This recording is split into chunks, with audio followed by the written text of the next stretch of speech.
and welcome to another ohmTown Daily News Show. I am Mayor Watt. That's my site. I run ohmTown. What is ohmTown? ohmTown is a news aggregation site that's broken up into 6 sectors, and from there, 50 channels. Not all of them are turned into streaming channels just yet, but the intent is there. And if you go over to ohmTown.com, you'll be able to see all of the channels underneath the 6 sectors that all of the news gets funneled into. Happens rain or shine, 24 hours a day, 7 days a week. And I stream about the news, 6 p.m. Eastern, every day. And I've been doing this since the beginning of 2022. After a long break and setting all of this up and using it for what I do every day, which is business and tech related. I'm not really selling my business stuff on the stream, but it's in that sector. So what I do with ohmTown is I grab about 20 headlines within the last 24 hours. Sometimes they are older articles that have been updated with more relevant information. And it's one of the things that I actually tend to bring into the channel, into the stream, because context matters and the context can change based on the available facts. And instead of leaning into misrepresentation like many can do, I prefer being able to flex towards the truth, regardless of what the facts are at a particular moment. Additional context can be found if it's available, additional information. It can change the nature of news. It can change the nature of tech. It can change the nature of business, and it can change the nature of society. So I like talking about those 3 main areas: business, technology, and society, and add more context to them. And usually within these 20 articles, there is a blending of all 3 of these things. Much to many people's surprise, there is a lot of business motivation in technology and sociological issues. Society benefits from both. Technology enables both. Business powers both. So to me, those are the key 3 things that drive me. Now let's get into the news. I try to avoid the political aspect of it in the stream. I'm happy to discuss it and add context to it if you so desire. But you can always get in touch with me either through Twitch or through Twitter or through YouTube or through the website at ohmTown.com. So what are we going to talk about today? Well, the first article is Kelley Blue Book. It's an SUV. It's a Corolla. It's both. The 2022 Corolla Cross is a new variant of the popular sedan. And just yesterday, there was a Corolla GR, I think it was called. And it had over 300 horsepower. And that is pretty spectacular. I mean, not in that a lightweight 3-cylinder car can't have 300 and some odd. I think it was 308 horsepower. But to me, it for $40,000, who knows what the markup's going to be in this era of technology that lacks technology, yet is still being produced and in great demand, to the point where even without the chips that are required to complete the entire product, it's still selling for upwards of $30,000 over market, which is a thing that somebody had told me about, that they had witnessed a truck basically being, not basically, I tend to throw in those little words, but there was an $80,000 truck that actually is MSRP'd at 50 and wildly out of line with what seems like, you know, society business would allow. It seems really odd that that isn't seen as predatory pricing and backlash form around it. But profiteering, I guess, is what it is. This is the Corolla Cross, though. Has the extra ride height and added cargo space of an SUV with the platform and powertrain found in the world's best-selling car. Let's click the link and take a look at it. It's over at marketwatch.com, written by Mika Muzio. And it looks like, yeah, I mean, it looks like a Mazda MX-5 with maybe a little bit more. Well, it's the MX-50, I would say. It has fender flares and in kind of a wider stance, not like that Senator. But anyway, so what do you think? You think you're going to be buying a car this year?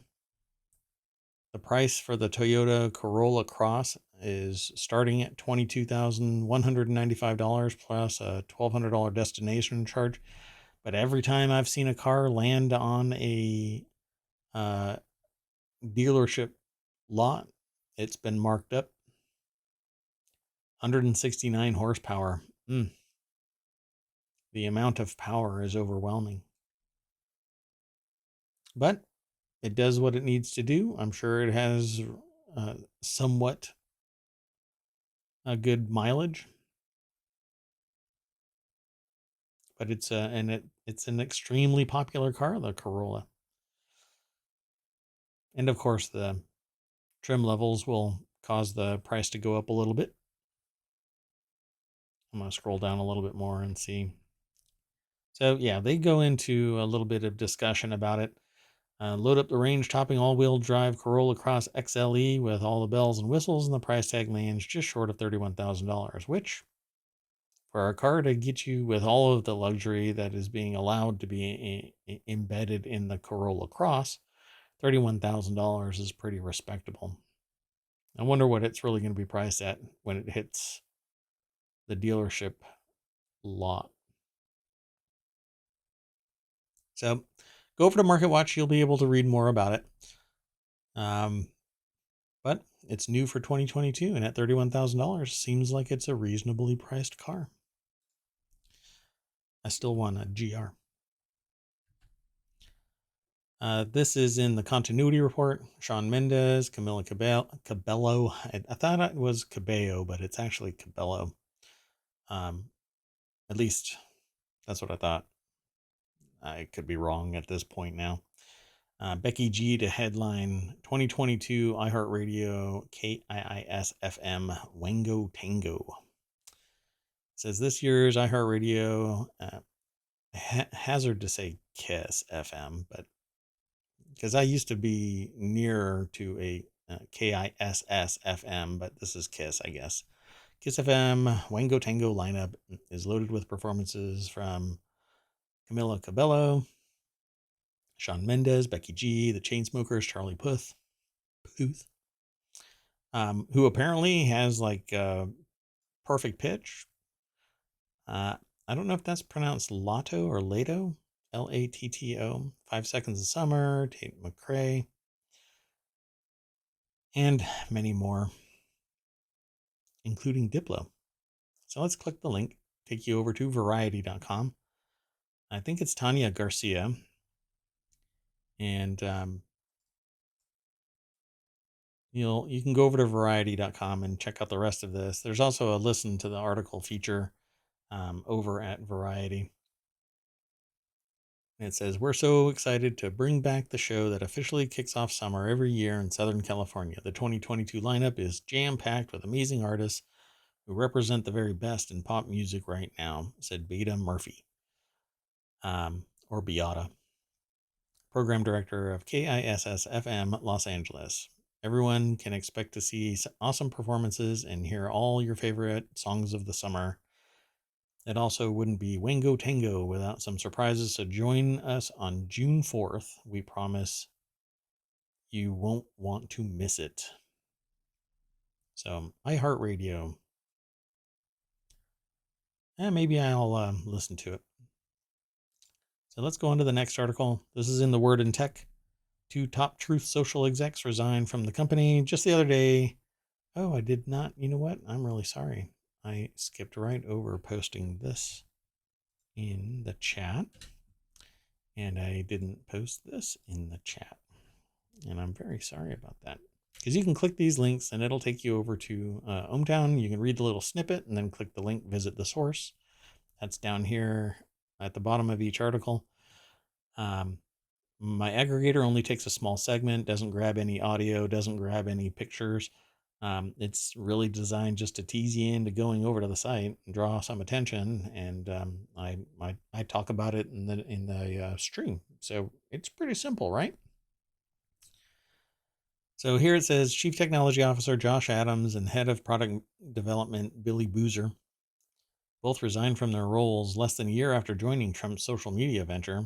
Their departures come following the Truth Social app's disastrous debut on February 20th, a launch plagued by technical glitches and a 13-hour outage. Oh, wow. I'm sure it's because they were overwhelmed with the amount of interest. This is over at theverge.com. McKenna Kelly is the author of this. And yes, much like a surveillance platform calling itself the Freedom Service, Truth Social is completely unbiased and shows both sides. Maybe my sarcasm is overwhelming me today, but it says more than a month after launch, the service has shown little improvement. New users are still being put on an ever-expanding million-person or more waitlist to join the app. Maybe everybody's being vetted so that you can go through it and take a test, find out if you're of the right thought processes to be allowed into it. I don't know. I really don't know. As of the author writes, as of publication, it's unclear whether Truth Social has found replacements for the resigning executives or if they're working at the company in different roles. Adams, Boozer, and the Trump Media and Technology Group, TMTG, did not immediately respond to requests for comment from The Verge. Well, I am shocked. Let's see. Apptopia, an analytics firm, recently reported that Truth peaked at 170,000 downloads a day and are down to 8,000 now. Okay.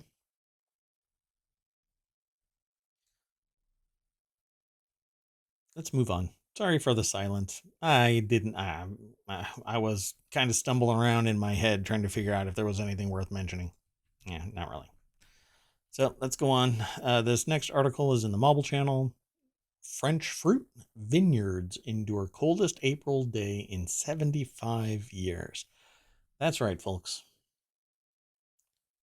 Climate change is a myth. The world is not heating up. Storms are not getting worse and more frequent. And French fruit and vineyards are not enduring the coldest day set in 75 years.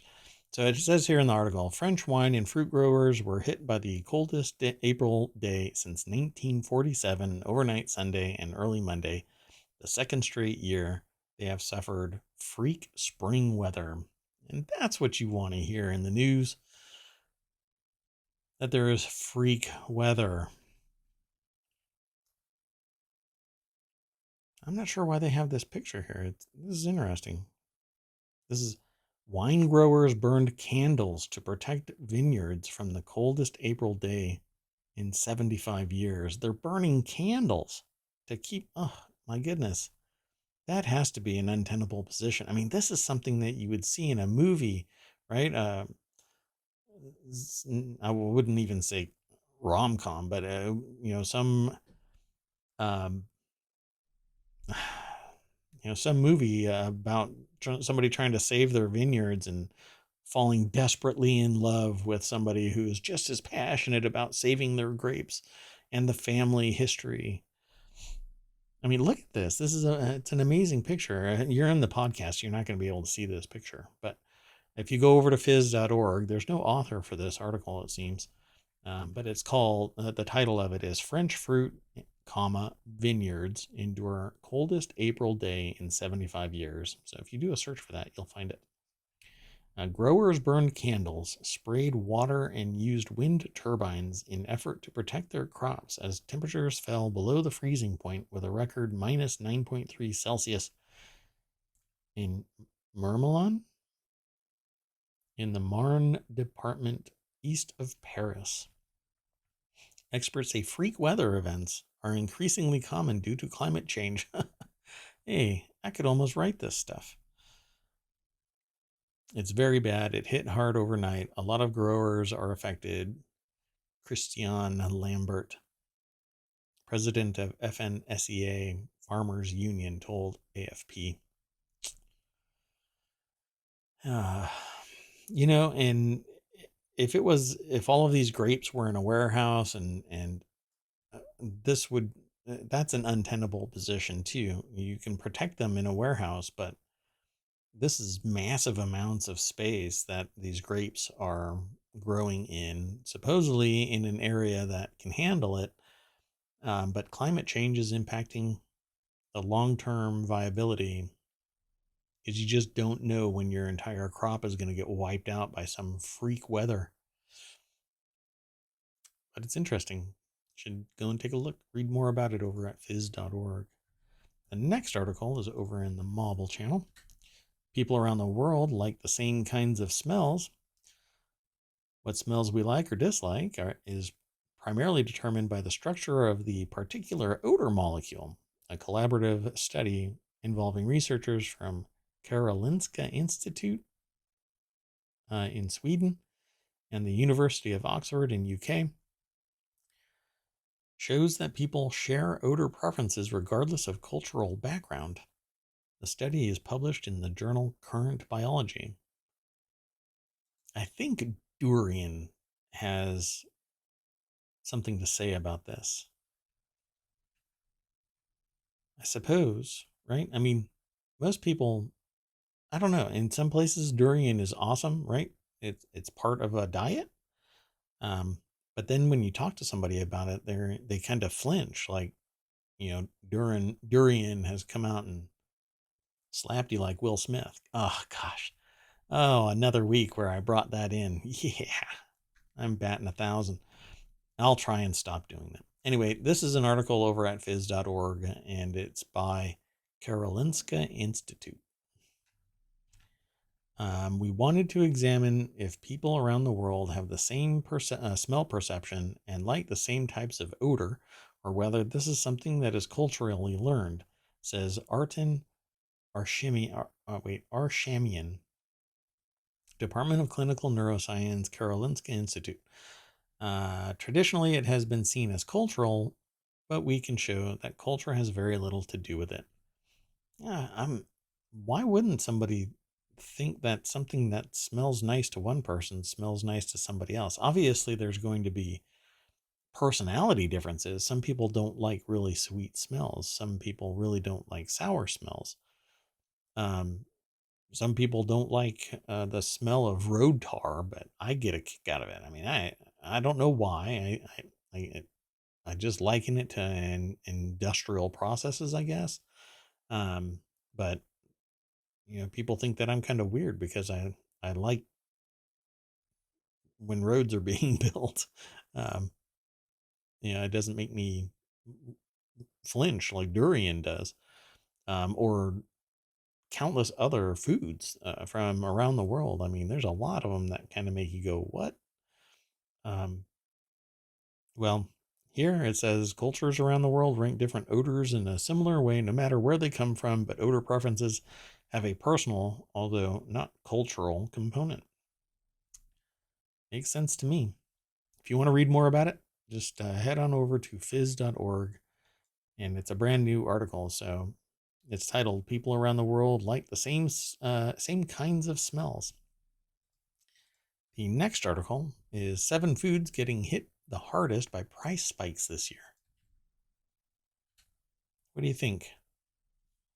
From sweets to veggies, the USDA has a list of foods getting more expensive this year. And of course, they have to mention the Russian invasion of Ukraine has caused fertilizer shortages, disrupting farming worldwide and increasing prices. The climate crisis has also worsened food supply due to unpredictable weather. So that region is just getting hammered, and it's just one of these things that the sooner Russia can just get out of Ukraine, let Ukraine join NATO, and we can all start working towards building Ukraine back up. And obviously, it can defend itself even against what at one point was a superpower. Um, Man. Um, Anyway, let's click the link and take you over to the site. This is a Business Insider, and Ayelet Sheffi is the author of this article. And I'm curious what some of these foods are that are getting hardest hit. I wonder if they have them broken out in a way where we can talk about it. I won't go through all of them. You can go over to Business Insider and read this. Fats and oils, 6 to 7% more expensive. Yeah, it really depends too. If they are more difficult to make, then that percentage increases. If they are artisanal type of or limited edition because of where they're sourced from, that 6 to 7% goes up. Fresh fruit, 5 to 6% more expensive. Makes you wonder, why is it more expensive? Fresh vegetables, 1 to 2% more expensive. Well, from experience, the things that combined, if I would have gone to the store and spent $200, it is now $300. So whatever these numbers are, I think that they're lower than regional prices. So you'll have to go and look at your prices, and feel free to go and look and then come on back and talk to me about it. That would be absolutely wonderful. I'd really like to know what your prices are for something. This is depending on where you are, I guess. In the States, this is like your standard bag of mini carrots. So go and tell me how much that bag of mini carrots are, and I'll go and check my store too. I know that I would buy a whole lot less if I, um, really, I'm pretty price conscious about things, but when it comes to food, you have to get what you have to get. And unfortunately, not everybody can afford that. Uh, yeah, everybody's getting to the point where they can't afford it except for the 1%. So processed fruits and vegetables, 4.5 to 5.5% more expensive. That's because when there's more processing and humans are involved, it gets more expensive. Sugar and sweets, 3 to 4% more expensive. I just cut out sugar and sweets. Oh, gosh. I mentioned this a couple of episodes ago. I'm twitching over here. That wasn't trying to be punny because I'm on Twitch. But anyway. So, okay, there's a whole lot more here. And Business Insider likes to put these little snippets and then a picture. And it's great for display, but I'll let you go over and read all the rest of it. And we'll continue on to the next article, which is in the continuity report. And this is all of Robert Downey Jr.'s movies ranked. Oh, it's broken. Let me see. I'm not sure how it ended up broken, but let's see if I can get over there. That's a new one to me. I'll just go straight over to it. Hopefully it works. Ta-da. Okay. So I'm going to just post this URL straight into the chat because for whatever reason, the engine broke on this particular link. Hopefully there isn't some glitch in the matrix for ohmTown, but I thought this is kind of cool. All of Robert Downey Jr.'s movies are ranked over at RottenTomatoes.com. And this is one of those things where it's always up for discussion. Richard III from 1995, and they talk about the critics' consensus and have a synopsis of it and who's in it, who it's directed by. Shortcuts is number 2. True Believer is number 3. Those 3 movies I haven't even seen. Avengers Endgame is number 4. I don't know. People get lost in the shuffle in these mega movies like Avengers. I don't know how you can pick somebody out from all of this. There's so much going on, and everybody is acting well enough to blend into a movie like Avengers. The original Iron Man was awesome. That pretty much highlighted him throughout the movie.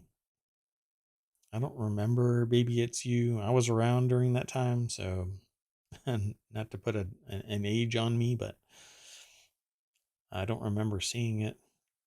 Good Night and Good Luck. These are all movies I'm going to have to go and watch, I guess, if I'm going to have anything to say about Robert Downey Jr. But when he was hitting his peak, he also ended up getting involved with drugs and other things, I guess. And then he fell off my radar for a long time and then came back. So, at least as far as I know. Yeah, like back to school era. But he came back with a vengeance and is seemingly untouchable. I mean, the guy just is so well received now. Okay, well, there is a whole bunch of movies. Feel free to go over and click the link. You'll be able to read more about it. The next article is over in the Hatch Ideas channel. Kinder Surprise chocolate eggs recalled by Candy Giant after salmonella outbreak.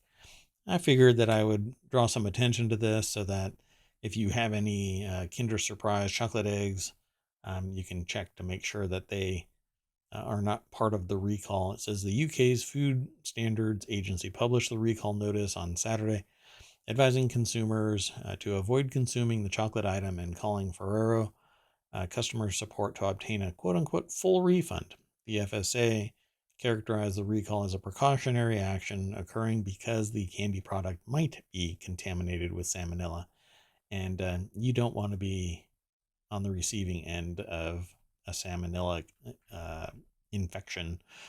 This is by Ain Kane. I hope I'm pronouncing that right. And I love Kinder chocolate. I don't know what it is. It brings me back to when I used to live in Germany. I actually grew up in Germany, and I would go to um, there were always events somewhere in the community or around the school, or um, my family would take me there, and they would always have Kinder Chocolat, and it's just this really nice chocolate. And it's a bummer that something is going to taint literally the chocolate for a little bit. So I hope it doesn't become a big problem and nobody gets sick. It says the Kinder Surprise eggs suspected of containing salmonella were all manufactured in Belgium and have best before dates between July 11th, 2022 and October 7th, 2022. BBC reported that 63 cases of salmonella infections have occurred. Oh no, mostly among children aged 5 and under in Ireland, France, Germany, Sweden, and the Netherlands. So far, there have been no deaths associated with the outbreak. What a shame. These poor kids. The Kinder Surprise is a is a product consisting of a milk chocolate egg shell surrounding a small toy. The item is popular in Europe but remains banned in the United States due to concerns around choking hazards. I don't think that's true anymore. Are Kinder eggs still illegal in the United States? I'm sorry. I have to look it up. So the dead air is just a thing. I thought that, yeah. As of 2017, Kinder Joy Eggs, which is a variant, is being sold in the United States. Instead of the toy being encased in a chocolate egg, it is in an egg-shaped package with the toy and chocolate being separated. Kinder Surprise eggs are still the original Kinder Surprise eggs are still illegal in the US but remain popular on the black market. Yeah, I thought that they were. Oh, that's really weird. I thought that was fixed because now they're in this.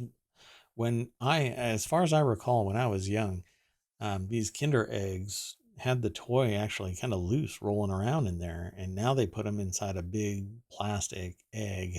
Maybe I'm misremembering, but I remember these big egg. Inside the egg is this big yellow egg. Yeah. Anyway, I thought they were legalized here in the States, but I guess I'm wrong. A variant is. The next article is in the continuity report.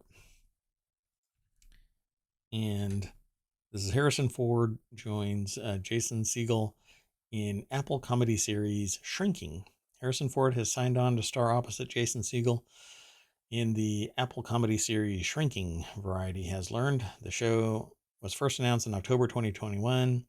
Segel will write the series alongside Ted Lasso co-creator Bill Lawrence and Ted Lasso star, writer, and co-executive producer Brett Goldstein. Let's click this link. It takes us over to Variety.com, and Joe Otterson is the author. We'll scroll down a little bit and see what this is all about. Shrinking follows Jimmy, a grieving therapist who starts to break the rules and tell his clients exactly what he thinks. Ignoring his training in ethics, he finds himself making huge, tumultuous changes to people's lives, including his own. Ford will play Dr. Phil Rhodes, described as a down-to-earth, sharp as a tack, quote-unquote, blue-collar shrink. Interesting. Blunt, but with an ever-present twinkle. Phil is a pioneer in cognitive behavioral therapy who has built a successful practice over the years that he shares with two young proteges, Jimmy and Gabby. Okay. I'm finding out way too much about this person before I even watch the show. So, warning, if you go over to read this article, you might get some kind of meta spoiler because you're going to go in thinking a whole lot about this person, and it might not rise up to that level when you watch the actual show. So go over to Variety and read this article, and then come on back after you watch the show. The next article is in the Word in Tech, and it's all a buzz across the Twitterverse. Ron Gilbert is making a new Monkey Island game, and it will be out this year. Turns out that Ron Gilbert's April Fool's joke wasn't a joke at all. He indeed is working on a new entry in the classic Monkey Island adventure game series titled Return to Monkey Island, and it's set to release this year. And there is a trailer. So I'm going to go over to theverge.com. I won't play the video, but you can go and check it out. It's on YouTube. You can also follow the link. And this article is written by Jay Peters over at theverge.com. Let's see. The Secret of Monkey Island and Monkey Island 2 LeChuck's Revenge. I watched some streamers playing this game. Co-Carnage was one of them. Protagonist Guybrush Threepwood is back, and he'll once again be voiced by Dominic Amarato. Cool. So I like the snarky humor in Secret of Monkey Island. So the Monkey Island game's coming back. If it's updated and has better graphics, better audio, better interface, yeah, it'll be a fun watch. But I probably won't be playing it. But it's neat that what was announced on April 1st actually turned out to be a real game in the works. So go over to The Verge. You can read more about it there. The next article is in The Word in Tech. Space debris found in rural India, likely from China rocket, and probably from the country China, not made out of China, because that would be too fragile to launch into space, I suppose. Pretty resistant to heat, though, but maybe still too fragile, right, for going into space, you think?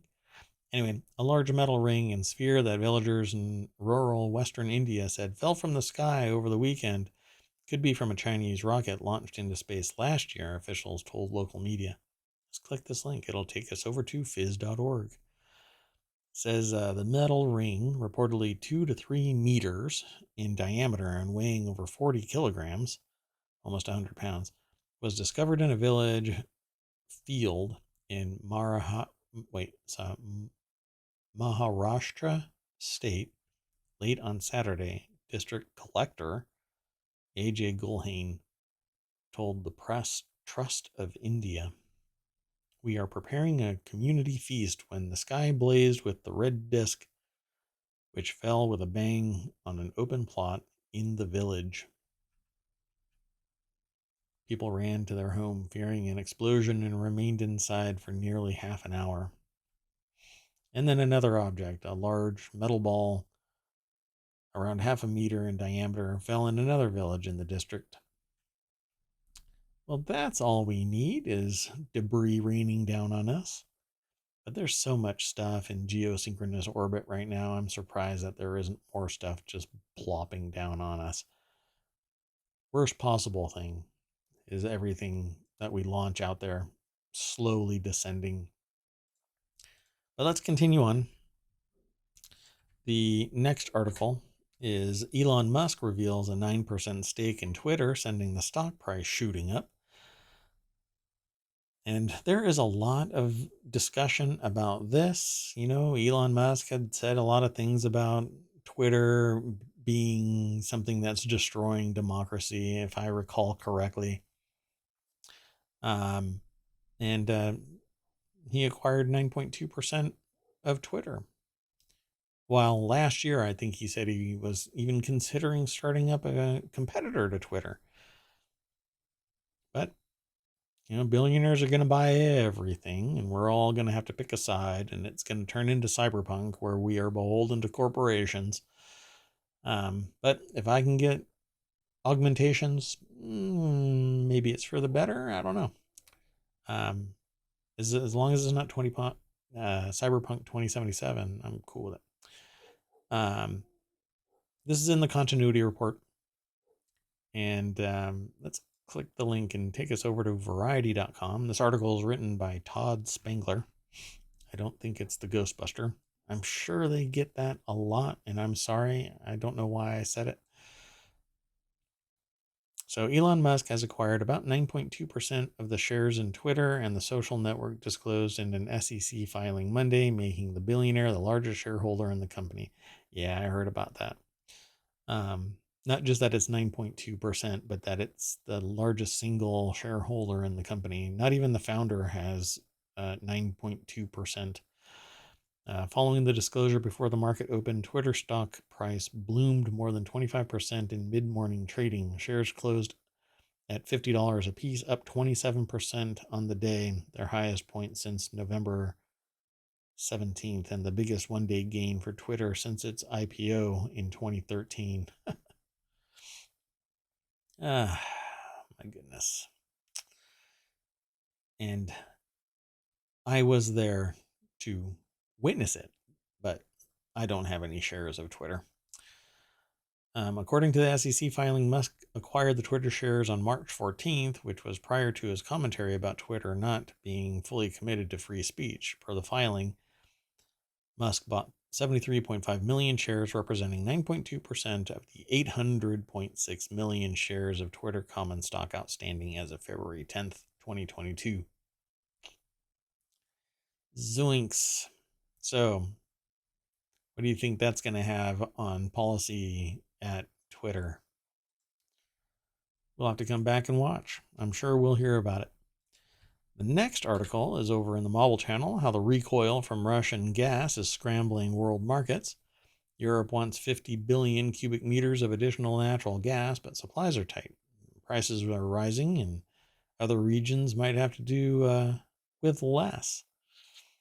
We have senators here in the States that say, don't worry about your diabetes medicine, just lose weight. I guess this is the equivalent of, oh, don't worry about, staying warm or cooking your food. Um, maybe you can rub some sticks together. I don't know. It's so absurd. But we paint ourselves into corners by relying on some other country who is that seemingly is innately hostile. Not quite sure why. Not everybody is. Most people want to just watch somebody stream or play a game themselves or just go to work and feed their family and take care of them. Whatever the case is, but um, utilizing resources as a weapon just seems kind of twisted to me.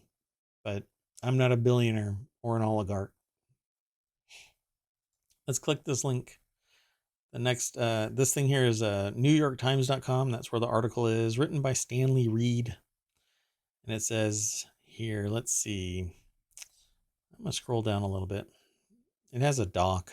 I don't know what it says. Construction last month of the port of Brunsbüttel in Germany, where officials are planning an LNG. It's a liquid natural gas terminal. That's one of the problems right now, is that it's hard to get that gas, that liquefied natural gas, into the country because it's been reliably provided. Maybe not reliably. I'm not really sure of the history of it, but it's always been within the continent. And now there needs to be an external way of getting LNG into the country. And many other countries have the same issue. It was provided by Russia, and Russia is basically saying the only way you can get LNG is by paying in rubles, because nobody wants rubles. Nobody wants to deal with Russia, and nobody, they're, I don't know, tired of your crap, that kind of a thing. Perceptions have changed after Russia's invasion of Ukraine and the Kremlin's threats over to sever fuel supplies. The government in Berlin has decided it needs these massive facilities, as many as 4 of them, to wean the country off Russian gas and act as a lifeline in case Moscow turns off the taps. The cost of the taxpayers now seems to be a secondary consideration. Good. You shouldn't be held hostage by a strategic advantage simply because at one point everybody was fine, and then suddenly, your partner goes wackadoo and decides to hold all of Europe hostage. Essentially saying, let me do whatever I want and I'll turn the gas back on. I mean, it's like Mad Max, Master Blaster. He's running Bartertown, and everybody needs the gas turned on. And it's identical to that. And maybe Mad Max Beyond Thunderdome was a documentary. Anyway, you can go over to New York Times and read the rest of this article. People are still responding to the invasion of Ukraine, and all I want is Ukraine to come out of this on the other side, get repaired, try to recover. It'll take time. Some people will never recover. Many lives have been lost. The integrity of the country is in peril, but good luck. I can do very little, but offer my best wishes and donate where I can. This next article is over in the Warcrafters channel. And it says here, improved RDNA 2 GPUs rumored to arrive in new black garb early next month. New rumors suggest a refreshed lineup of AMD RX 6000 series graphics cards will now arrive May 10th, 2022. The improved GPU generation, led by the RX 6950 XT, are said to come sporting a black version of the reference AMD cooler and faster GDDR6 memory, up to 18 gigabits. What else may be improved on the cards isn't clear yet, but it might be that this late generation upgrade is more of a final send-off before RDNA 3 than a full rejuvenation project. There are 3 refreshed RDNA 2 graphics cards on the way from AMD next month. It says Disclosuzen? Interesting name. A source video cards reports. Why is there video cards with a Z? Let me click that. Oh, it's a website called videocardswithaz.com. Has been very accurate in the past. So let's click this link and it'll take us over to pcgamer.com. The author of the article is Jacob Ridley. And it's kind of showing the Radeon card and then goes into not much more. There's a video. Yeah, that's pretty much the summary of this article. So you can go over, let me stop this video here. You can go over to BC Gamer and read the rest of this article. And I'm going to keep on going through this news. Let's see if I can actually get this under 1 hour. The next article is in the Stock Marketeers channel. JP Morgan's Jamie Dimon eyes Ukraine inflation as in annual letter. CEO of Dow Jones Industrial Average Component JP Morgan says the firm could lose $1 billion over time due to business related to Russian sanctions. So let's click this link. This is a MarketWatch article written by Steve Gelsey. And in this case, yeah. So they changed within 20 minutes. Wow. Within 20 minutes of publication, they actually changed the title of this, but did not change the URL itself. So it changed from JP Morgan's Jamie Dimon eyes Ukraine inflation ... to Ukraine war, inflation, and need for higher interest rates creating unprecedented situations, says Jamie Dimon. I mean, they literally changed the context of this article when they changed the title. And it's always seemed weird to me, but I value the information that comes from them. So I kind of just smile and nod a lot, like the penguins. Smile and nod, smile and nod. So it says Western world faces challenges at every turn, but the U.S. economy remains strong, according to his annual letter to shareholders. Dimon cited myriad difficulties, including unprecedented government actions, a strong recovery after a sharp and deep global recession, a highly polarized U.S. election, mounting inflation, a war in Ukraine, and dramatic economic sanctions against Russia, and an economic recovery in the wake of the COVID-19 pandemic. Yeah, you want climate change. This is societal climate change. There is so much chaos going on right now that it's hard to look at anything without wondering, is all of this coming down like a house of cards around us? But it doesn't have to be that way. We need to be the change we want to see. And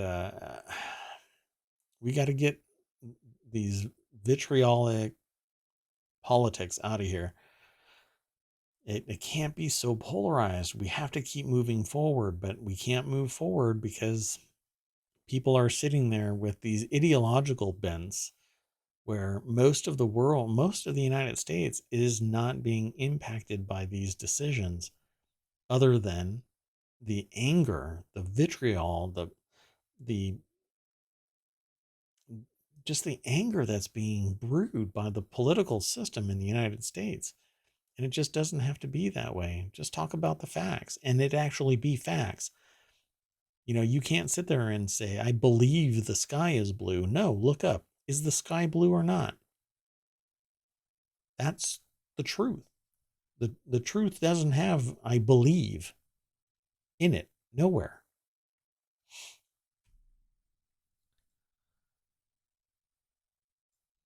Anyway. Separately, JP Morgan also filed its proxy statement, which disclosed Dimon's total compensation of $84.4 million for 2021, up from $31.7 million in 2020. So tell me, why is there inflation? Really? The The latest figure includes 52.6 million in option awards for 2021, up from no option awards in 2020. Yeah, because we were in a pandemic.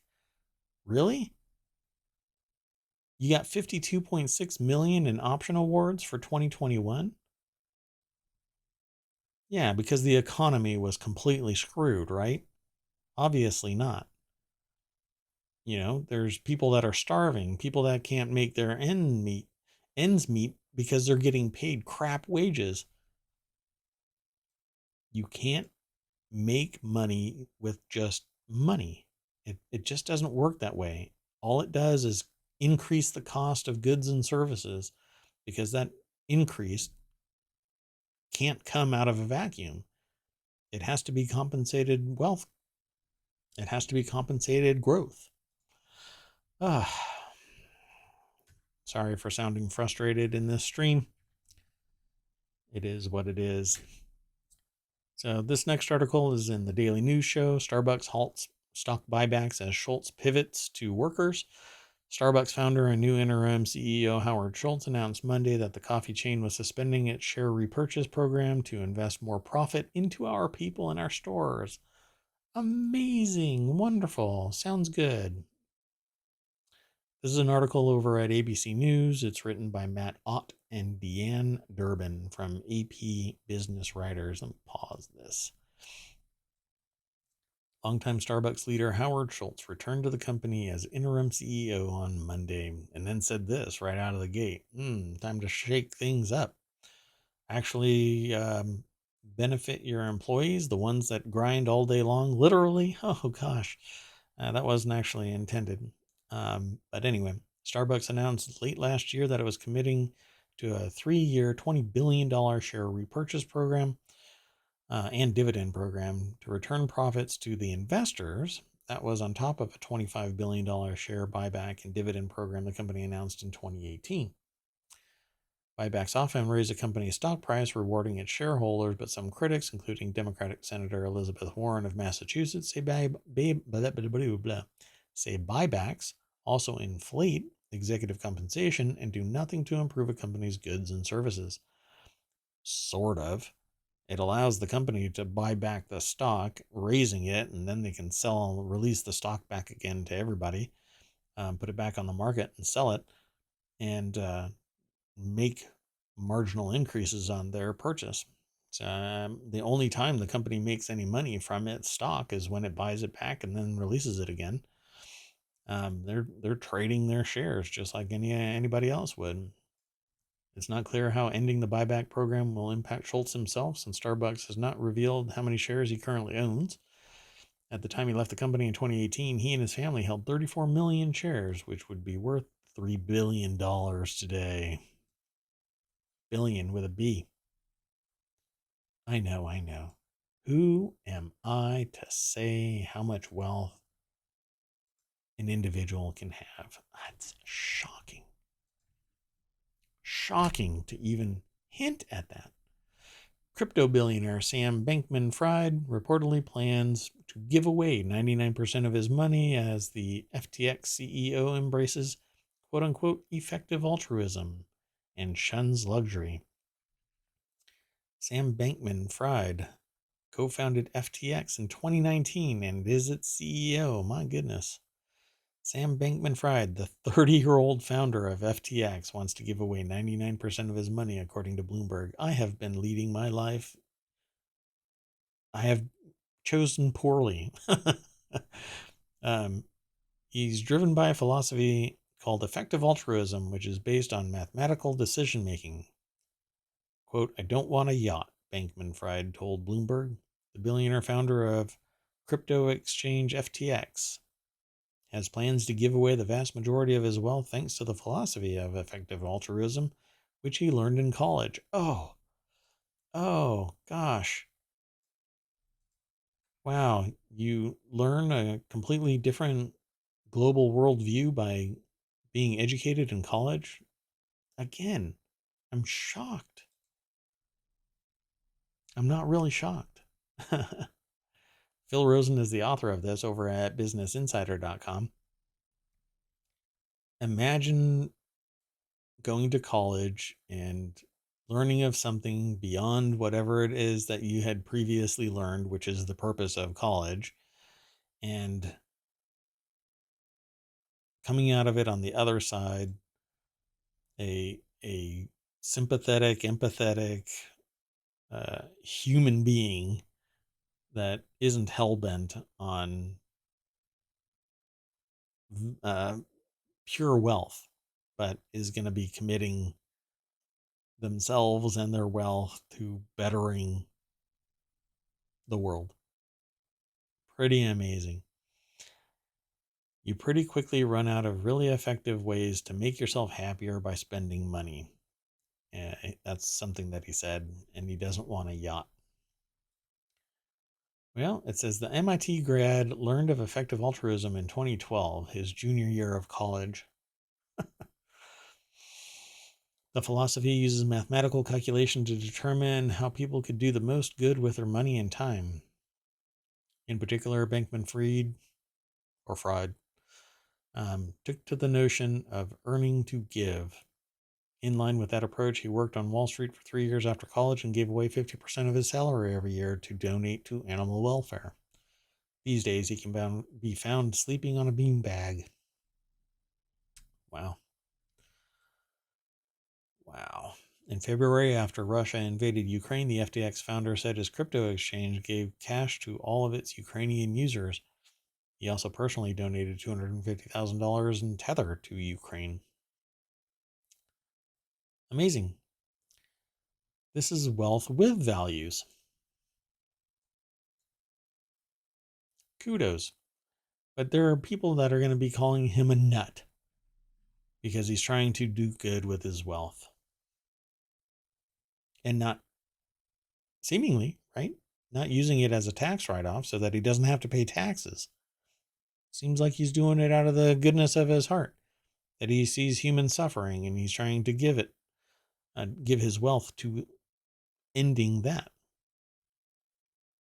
He sees animal suffering and he's donating to that. Imagine that versus 30% profit margins. Again, shocking. Shocking. The next article is in the Stock Marketeers channel. This is keywords. Inevitable recession in Germany if Russian energy is cut off, warns Deutsche Bank. I'm going to question you there, Deutsche Bank. Said Monday that Europe's biggest economy almost certainly faces recession if Russian oil and gas get cut off. Let's click this link. Take us over to Market Watch. The article is written by Barbara Kohlmeier.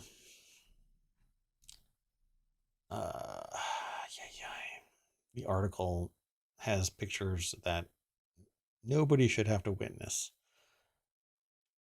And nobody there should have to go through this. But it says a clear recession in Germany would presumably be inevitable. That was Deutsche Bank Chief Executive Officer Christian Sewing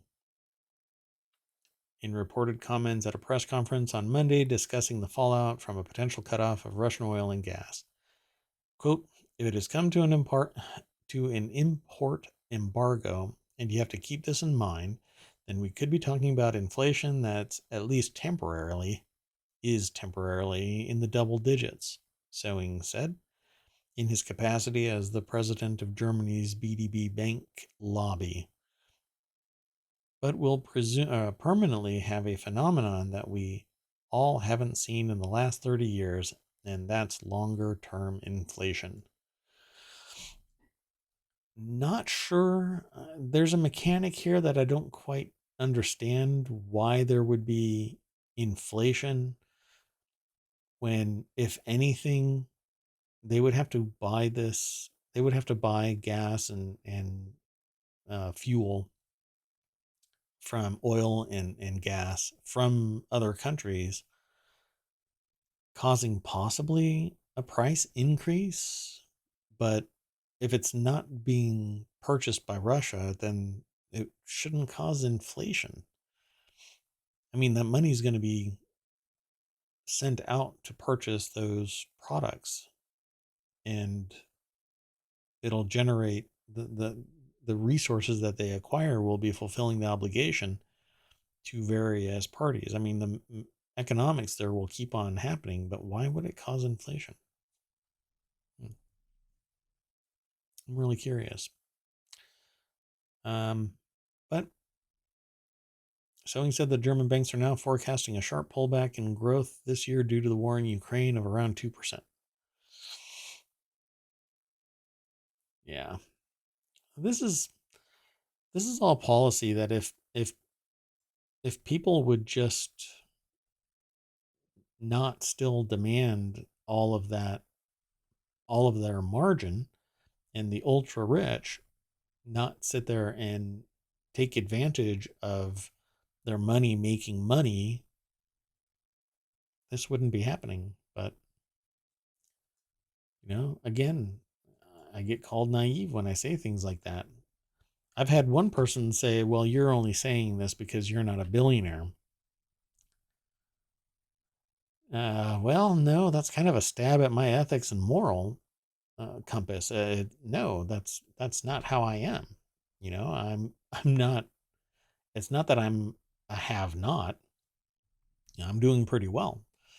Um, what I'm not, though, is a sociopath who thinks that profit is the key ingredient to success in all things, and that money is the most important thing. Money makes life easier. Yeah, absolutely.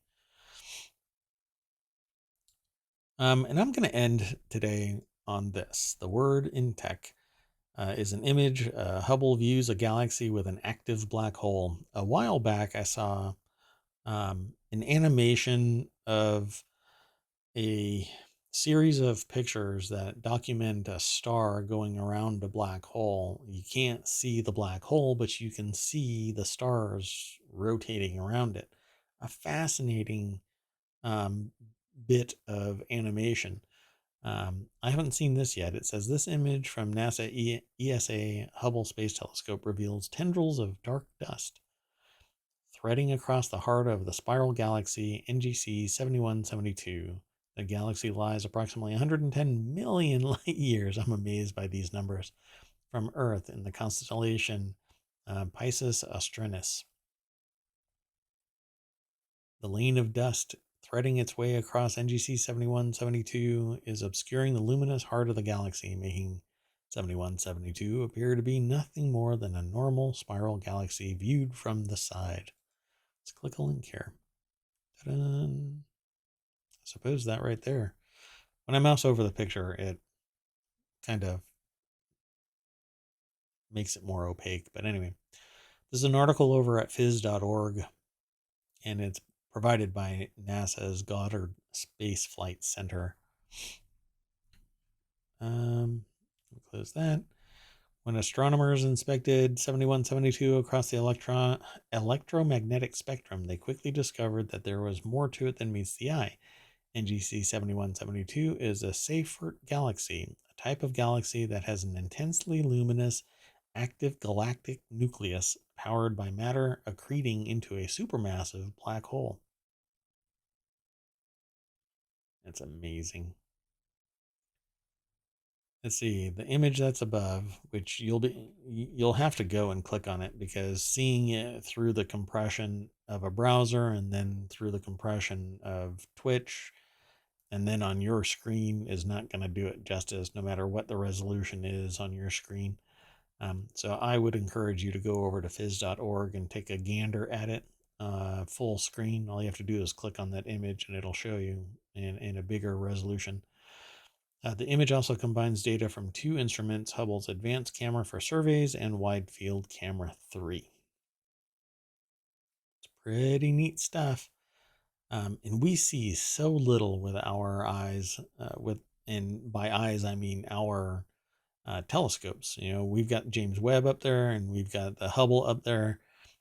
We haven't seen much from Webb, but the Hubble has been, ever since its goggles been put on, it's been just taking one shot after another, probing deeper and deeper and deeper into space. And now we're on the verge of seeing, right at the cusp of the creation uh, of the big of everything. I mean, 14 billion years or something like that is how far we're looking back. Almost 14 billion. Pretty amazing. At any rate, I think that's it for today. Yeah, I think I'm done. I'm feeling a little tired today, but I'll be back tomorrow, 6 p.m. And I want to thank you for coming to ohmTown here on Twitch. And yeah, I'm Mayor Watt. I run ohmTown. Thank you for coming, and I will see you tomorrow. Bye bye.